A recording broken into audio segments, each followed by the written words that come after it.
Well, that hasn't really changed much, except that the focus has changed. In operations, we always look at cost and we look at agility. In the past couple of years, due to the growing markets and the growing demands from the consumer side, we have always looked at agility. In this crisis, with disappearing demand, we have to look at cost and we have to use operations and improvements in our processes to reduce the cost structure.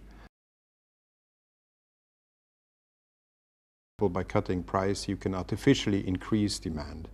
Nevertheless, what we should do is we should certainly look at, as I said before, the processes, try to be smarter about what we do instead of doing things like laying off people, which in any company that is well managed always should be the very last thing that you do. In this environment of an economic crisis, we have to make sure that everything that we use in our companies and processes actually adds value. And there are many things that we find in companies that do not add value, but were needed in the past as we were growing significantly.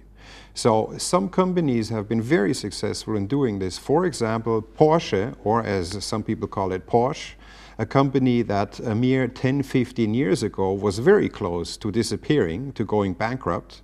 And then by implementing lean processes adopted from Toyota, they did a very strong turnaround, and in a mere 10 years went from losing money to making more than €1 billion in profits just by introducing these concepts. We can certainly take advantage of this situation, of this current economic crisis.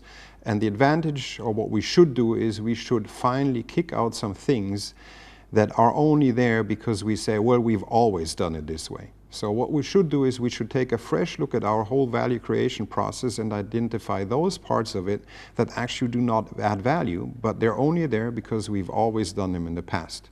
So kick them out, redesign the processes, and make sure that everything we do really adds value.